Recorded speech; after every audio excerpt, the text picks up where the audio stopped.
Live from downtown Detroit, home of WDIV and Click on Detroit, Local 4 News at 6 starts now. An unpaid water bill in the six figures is raising questions about how Detroit's water and sewerage department is run.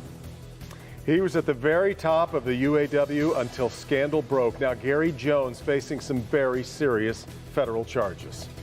And the furniture chain with stores all over Metro Detroit is going out of business. Many tonight are wondering why. Glad you're with us tonight for Local 4 News at 6. A lot of folks still trying to wrap their heads around the idea of Art Van Furniture no longer being around. Yeah, but that's the word that came down to employees today. Right now, more than 200 stores are slated to close. Those include the furniture stores, Pure Sleep, and Scott Shruptrine. Others and locations. 5,500 people may lose their jobs. Art Van was sold, of course, to a Boston-based investment company back in 2017. Now expected to file for bankruptcy, though it has not yet done that. The fire sale may start, though, as soon as tomorrow. Hank Winchester standing by to tell us about that. Let's start, though, with how we got here. Business editor Rob Maloney live with a look at what led to this decision to close all Art Van stores. Rod, it's been a shocker. Yeah, it is, Devin. And, you know, when you said it so well earlier in that Art Van is so much a part of Metro Detroit that the ads on television are constant day and night. If you live anywhere in Metro Detroit, you live within a stone's throw of an Art Van Furniture. But the company sold out to a Boston hedge fund back in 2017. And sadly and rather spectacularly, they crashed the company into the rocks. In 2017, Art Van Elslander himself sold his prized company to a Boston hedge fund, Thomas H. Lee Partners of Boston. Van Elslander sadly died the next year. Plunkett Cooney lead bankruptcy counsel Doug Bernstein tells Local 4 a lot of things went wrong quickly for the new company. You've got a lot of debt, you've got a lot of expansion, and people's shopping habits change. Online shopping certainly is changing the game. Other retailers moving into the marketplace didn't help.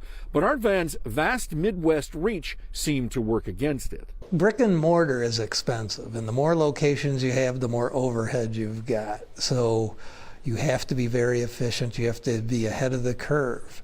And unfortunately, that doesn't seem to be the case. Turnaround expert Patrick O'Keefe tells Local 4 he believes rents caused much of the problem. My understanding is the landlords that did the buyback of these stores took advantage and upped the rents, which made it difficult for the store to survive. In the end, Bernstein says all you need to know about what happened with Art Van is found in recalling what happened with Toys R Us. When the hedge fund comes in and buys it, they load it up with debt and carry it as long as they care to, and then say, oh well, we tried and we're done.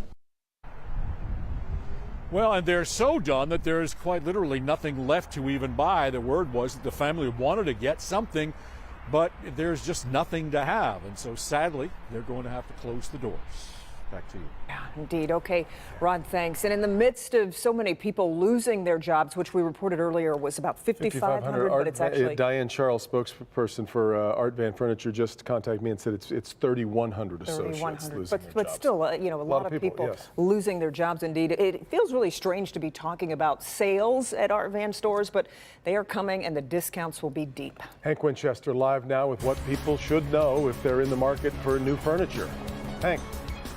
Yeah, Devin, Kimberly, obviously a very difficult time. We're thinking about the employees that have lost their jobs and also about this incredible company that's been a staple in this state for so many years. But the reality is they need to make money. They need to clear out all the inventory. Everything in this store, for example, this large Warren store, has to go. Couches, bedroom sets, everything down to the paintings on the wall, and the sales could be huge. Inside the Art Van showroom today in Warren, you won't notice a lot of changes, but tomorrow will be a different story. The big sales signs will roll out tonight and the discounts will start Friday morning. We're looking for a leather love seat. Customers today checking out what's inside, hoping to get a reduced price soon. I didn't feel happy, but still I'm gonna look for something maybe I need for my house. Sales. Yeah. Exactly. Art Van working with an outside company to help coordinate the effort to clear out all the inventory in 141 stores. It likely means good news and prices for those of you looking for new furniture. I think the big sales are going to be tomorrow. I think you're going to start right off with the big sales. What are you hoping to get?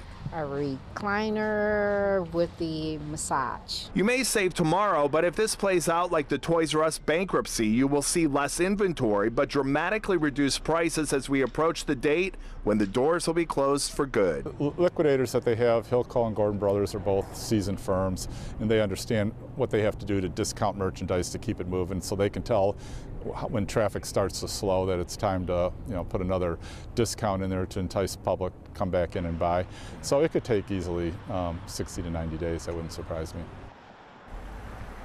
Back out here live, and that's exactly what we saw with Toys R Us. You may remember when it was first announced, the sales were 15, 20%, but as they got close to the final sale, when they were closing those doors, everything up to 90% off, but the inventory was incredibly low. We're live here tonight in Warren. Hank Winchester, help me, Hank. All right, Hank. So for some time now, Art Van and the late Art Van Elslander have been so closely linked with America's Thanksgiving Parade as the presenting sponsor. And that's raising some questions about the future of that treasured fall event. But parade company president Tony Michaels says, don't worry. If ultimately we do lose this presenting sponsorship, we will seek out another great company to be the presenting sponsor of the parade. But everyone just needs to know this parade's going for many years to come. We're on very solid ground. Yeah, and there are 2 years left on the current contract. Michaels said the courts may have to decide whether the investment company that owns Art Van will have to honor that obligation. But we love doing the parade. My family down in South Carolina never set foot in an Art Van because they live so far away, but they know how important it is, and they were all texting me. That was their first message to you. What about the parade? Exactly. Right? What's going to happen to the parade? Yeah, but all is well on that front. All right. Well, another domino has fallen in the UAW corruption scandal as the former union president is facing federal charges. Gary Jones is accused of embezzlement, racketeering, and tax evasion. Prosecutors say Jones stole more than $1 million in union money. Court documents show that money was used for things like golf, cigars, and clothes. Jones quit as UAW president back in November after federal agents searched his Canton Township home last summer. At this point, there are indications that Jones could make a plea deal. 3 survivors of University of Michigan Dr. Robert Anderson are calling for the state attorney general to investigate how the university handled the sex abuse claims against him. They say University of Michigan Dr. Robert Anderson sexually assaulted them, and they won't stop fighting until justice is served. They want a full investigation from the attorney general's office. However, that may not be easy. And it went on for over 25 years of serial sexual assaults conducted by Dr. Anderson in his exam room. And though Dr. Anderson passed away over a decade ago and the statute of limitations on his crimes have likely run. And Nessel went on to say that she respects the victims who are coming forward, but in order to investigate the case, the University of Michigan would have to cooperate and be completely transparent. Today, the Senate passed an $8.3 billion emergency spending bill to combat the spread of coronavirus here in the U.S. The bill was passed 96-1 with funding going toward vaccines, testing, and treatment. It now heads to the president's desk. It's expected he'll sign it. It comes as Washington State reports its 11th coronavirus-related death earlier today, bringing the U.S. total to 12, the other having been in California. Here in Michigan, after 8 tests that have been conducted, not many, but after 8, there are still no confirmed cases in our state. All right, time to recognize a good deed which turned into a double dose of generosity. A local man who found a pile of cash inside an envelope did the right thing and took it to police.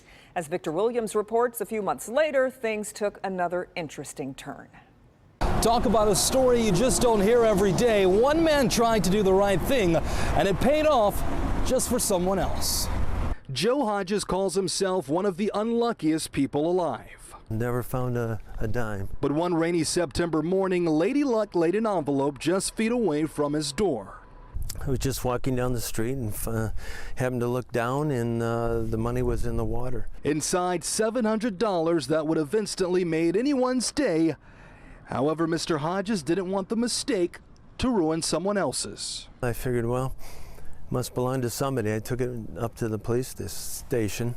6 months passed and nothing. But just this week, rather than becoming $700 richer, Hodges walked away with $300 less in his pockets. You know, he immediately, when we returned the money to him, he took it you guys donate this to the Gary Davis Fund, and hold on, here's an additional 3 and we'll make it an even 1,000. And now all that money is going towards helping an aspiring police officer at Oakland Police Academy with a scholarship in the name of Gary Davis, an officer killed in the line of duty 16 years ago. He was a great police officer. Everyone that heard about the story here, we all said we had no doubt Gary was looking down on this guy. You just don't come across people like that every day. Giving back is the best thing you can do.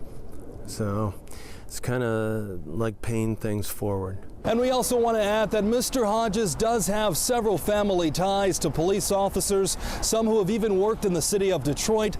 But on top of that, he did not reach out to us for any type of recognition whatsoever. He only wanted to be a good person. Reporting in Bloomfield Township, Victor Williams, Local 4. We need a lot more people like Joe in the world. No doubt about it.